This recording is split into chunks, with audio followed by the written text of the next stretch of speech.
All right, funky people, this is Reno, and I'm just, focusing on a couple of my pieces of gear here, but this video is not about gear.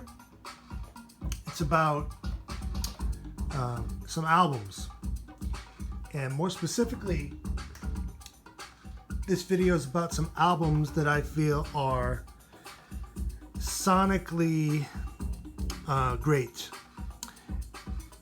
That sound good enough to be used as reference discs when testing out audiophile level stereo equipment or just a good sound system in general. I'll take you through these, just a handful, and they happen to be some of my favorites. You can already see what some of them are, but basically let's try to do this chronologically and start off with this 1979 debut album from Christopher Cross, which I think we all know. Actually, all these albums are pretty popular, but this was 1979, and notwithstanding the fantastic songwriting and production and arranging, production by Michael Omartian, and of course we know, for 1979, this really sounds fantastic, especially when you compare it to other albums that came out that year. Don't sound half as good as this. So I don't know what they did on 1979 technology to get this sound, but it's to this day stellar sounding, and a debut album no less. So yeah, Christopher Cross. Skipping quite a few years ahead is Dire Straits' Brothers in Arms, 1985. I have 3 different issues of this album here, 3 different masterings.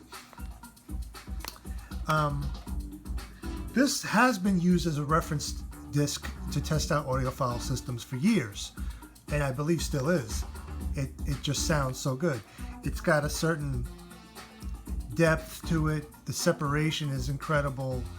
The clarity, that's the running theme here in all these albums that sound so good. The clarity is just so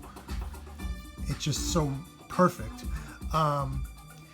And this is the very first issue of this album, and I believe this is one of the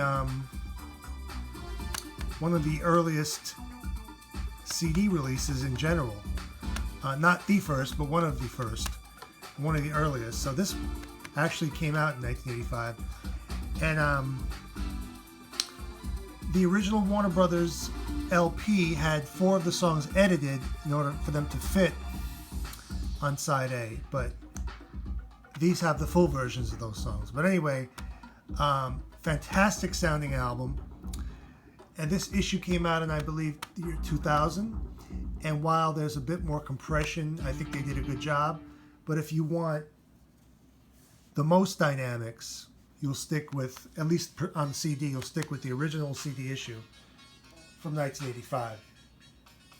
Now this vinyl issue of the album just came out a couple years ago, and it's from Mobile Fidelity Sound Lab, and it's a limited edition of around 6,000, I believe. And what's great about this is it's spread out over 2 records, and it's cut at 45 RPM. So basically, this is the best vinyl pressing of this album ever. It blows away the original single Warner Brothers LP, and the one from a few years ago, which was also double LP but cut at 33. Sounded very good, but this, I think, tops it. So pick up this Mobile Fidelity pressing of this album if you want to hear it on vinyl in its best example.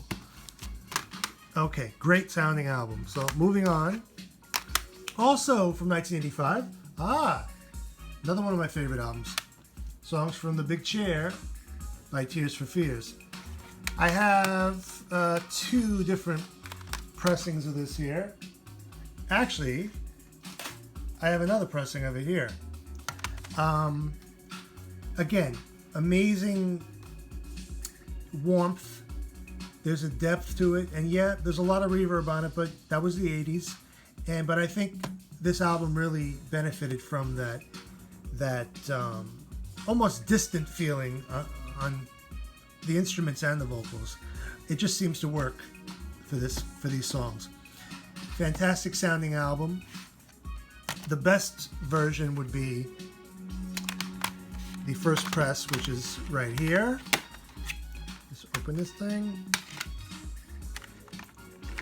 And we call these the Target issues because they have that little swirly, spirally thing here. So this is the earliest pressing of this album, and basically no compression, no squashing, so the most dynamic range. The 1999, I believe, edition has most of the B-sides that were not on the album are included here, but the mastering is too overdone. It's too compressed. So then a few years later, we have this double CD deluxe edition, which you think would be even more compressed, but no, they actually scaled the compression back a little bit, and it sounds much better than this. And this has even more bonus tracks. But still, the best sounding CD version would be this, but you don't get the bonus tracks. So you're okay with this. But again, a very warm sounding album. A lot of depth to it. And also from Tears for Fears, in 1989's The Seeds of Love, there's two issues I have here. This is the original 1989 one, and this one is from 10 years later, which has the bonus cuts that are not on this. Fantastic sounding album. They really spent a lot of time on the mixes on this. I mean, because they are absolutely phenomenal. There's so much detail, there's so much depth, there's so much going on, and it never sounds cluttered. And again, very deep sounding, very warm sounding, amazing clarity, and the technology was better, obviously. So the remaster is slightly more compressed, but you get the bonus tracks. But I'd say still the best sounding version would be the original press. Let's go back a couple of years. 1987, Sting's second solo LP, Nothing Like the Sun, engineered by Hugh Padgham and Neil Dorfman, who worked on the Dire Straits thing. So two great engineers, and they turned out one of the best sounding albums ever, in my opinion. Fantastic sounding album, great songs, great production. Reference disc, definitely. You can test out any system with this.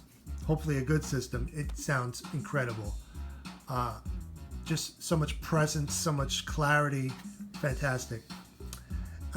Here's an album that came to me a little bit late in the game. I only bought this a couple of years ago. Roger Waters' Amused to Death, early 90s.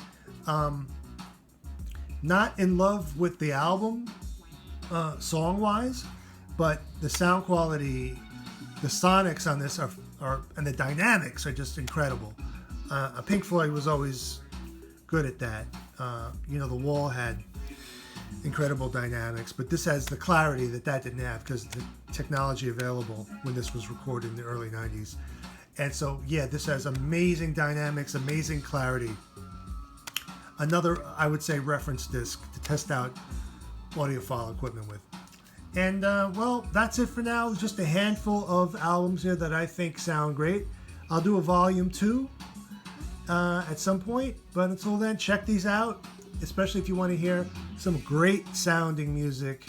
Great sounding music. That's the key word here. Not that it's not great music, but it also happens to sound great. So check these out. And this is Reno from Spazoid Studio, and I'll see you next time.